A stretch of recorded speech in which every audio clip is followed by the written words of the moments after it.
What's up, good people? Welcome into another reaction video. As always, I'm your host, Donovan Jones. Thank you so very much for taking a couple of minutes out of your day to hang out with me. I hope that you enjoy this video and this song breakdown. Kind of bear with me a little bit today. I know the light looks a little crazy, but I was super excited about this lamp. It's a homemade lamp made out of old cigar boxes that I got at a Christmas market last weekend. Brought it in here in the studio, but the light is not translating to the camera exactly how I wanted it to. But that's okay. We're going to roll with it for this video. I don't know. I think it looks kind of cool. Y'all let me know in the comments what y'all think. But enough about me, enough about the lights. Let's talk about this song for a second. Andy Mineo just dropped a project today called For Promotional Use Only. I was super excited because I'm a big fan of Andy Mineo.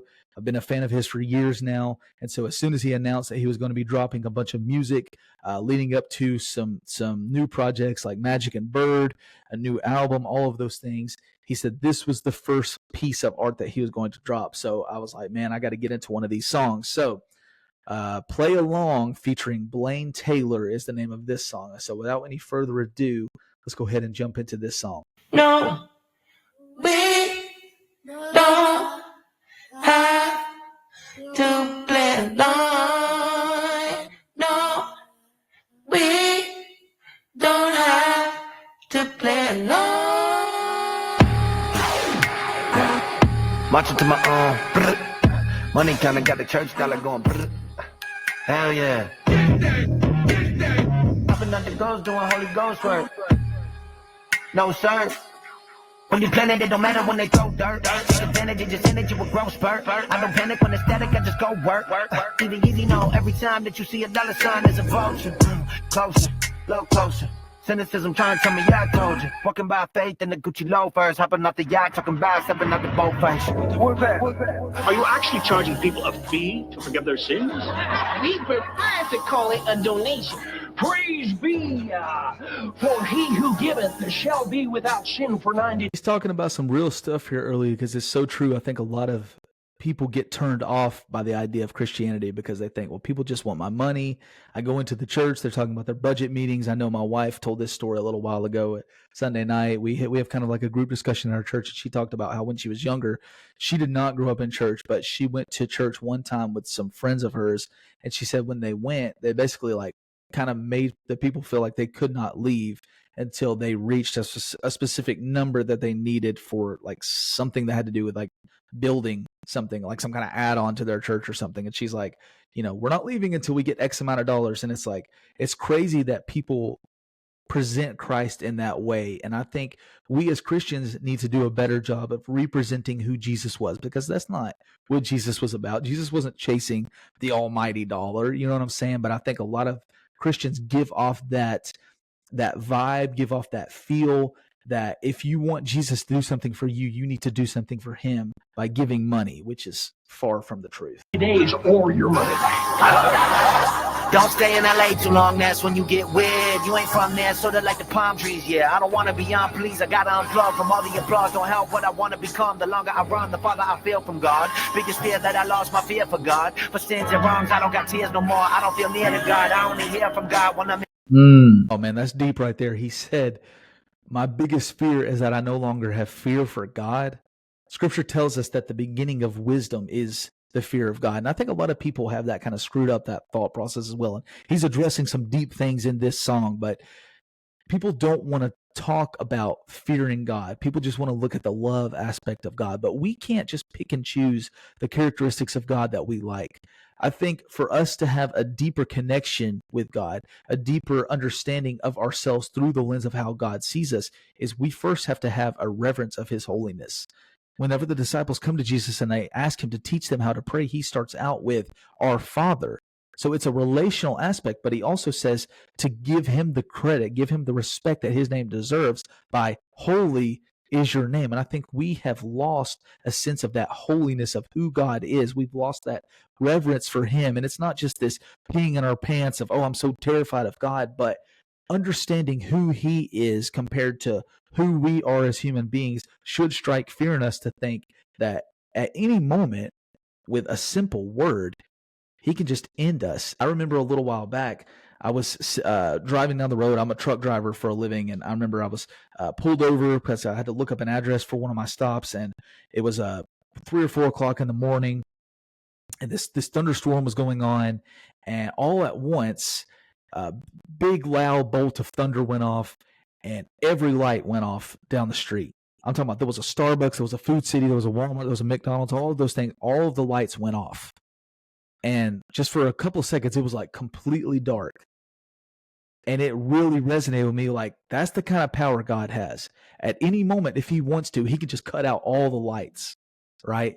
But having that understanding of who God is should strike fear in us, but also should give us a deeper love because of how powerful he is, and yet he chooses to love us and give us things, give us good things, and give us the best that is far outside of what we deserve. And so I really resonate with what he's saying there, because I often think about that in my life, is like, am I fearing God like I should? Knowing in between for interpretation, no need to learn new language, back to basics, love thy neighbor, trust and praying, giving more than taking. I fought the matrix to get my thoughts back, and to rebuild I was on the wrong path. When you got something they need, the only time they call back, so you tell me what you call that. Nah, I don't want to play along with them. Nah, I don't want to make a song with them. I don't care how many fans the man brought with him. You ain't no Don, you more like Don Lemon. All I see is a whole lot of nonsense. All y'all do is making content, acting like there ain't no other option, huh? What you mean, get a job then? Whole lot of OnlyFans rappers, hoeing online to make it happen. Oh no, all that embarrassing. All y'all derelicts, I don't play along with the narrative. Why all y'all parroting? Have you ever thought to have your own thought where you scared of it? Couldn't figure out how to remake me, I'm like the pyramid. Out here sending y'all boys on parenting. Basically, what he's saying here is there's too many people just trying to replicate what other people are doing. Like, why aren't you going out and creating something yourself? You just want to stay in that safe lane of trying to copy what somebody else is doing. And he's speaking some facts here in this song. I don't want pop up, make no appearance. Gotta be a waste of the place that I carry it all. I feel real with my face in the mirror.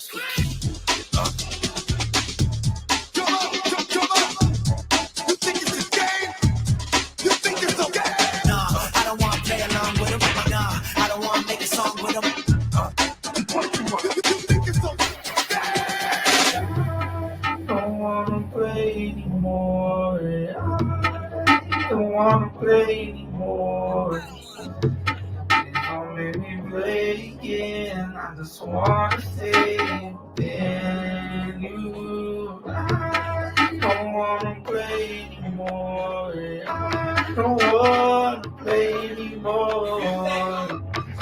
Please don't make me play. Please don't make me play.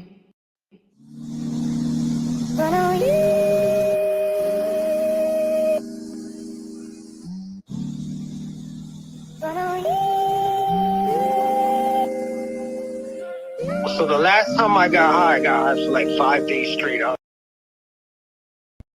This is a separate track. All of these, this whole little project here, was just on, to my best knowledge, I think YouTube and I want to say SoundCloud, because of sampling reasons. So he couldn't put it on a lot of the mainstream platforms. But I want to play this real quick because I listened to every track earlier this morning, and this one was pretty powerful. So we're going to end it with this real quick. I was geeking. Went home, stumbled home to my little basement apartment, and I cried there for like 5 hours. Next thing you know, I started making meetings. I get clean 90 days, 30 days, 60 days. And even though I was getting clean, I kept hustling. The thing is, hustling clean and responsible, that whole thing flourished. So from making, a few $100s a week to 500, 1,000 a week to 10,000 to like 30, 40,000 a month back then, I'm thinking I arrived. And it was cool when there was a lot of people around, and when I'm having barbecues in my big house, when people are on my boat, when we're at the boat club.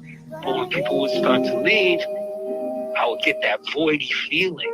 My whole life, I thought the problem was that I was poor and I was a drug addict. Now I'm not. I got money and I'm clean and I'm living that quote unquote life. I was still miserable, bro. Deep down inside, I was just miserable. Each and every one of us are born with a God-sized hole in our heart that the only thing that can fill it is Him Himself. is Jesus Christ, accepting him into your life and saying, I want to be completely full. I want to be completely whole. And the only way to do that is through this guy's testimony. He's going to tell us in the end, but it's through Jesus Christ.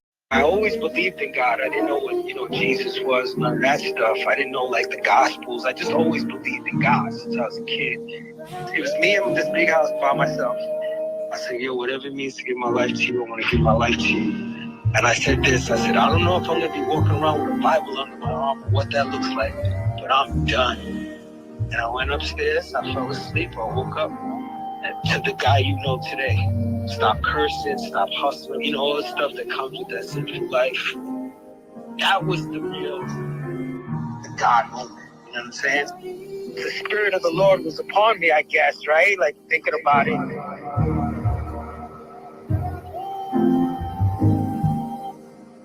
23 years clean, my boy. 23 joints, including weekends.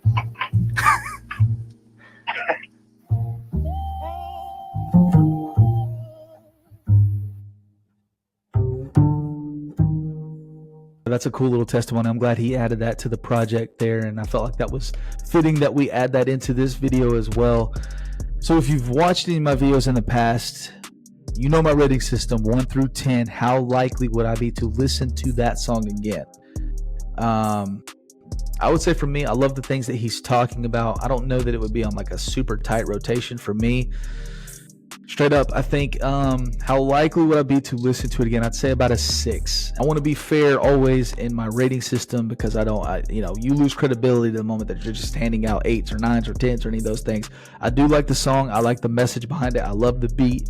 A lot of the things that he's doing throughout this whole project is very experimental, and he's pushing the boundaries of what he's kind of done before. There's a song on there that I believe it's called More Lost Than Found. It's unique to any sound that he's kind of played around with in the past, and I really like that a lot. Maybe I'll do another. I thought about doing a reaction to the whole project.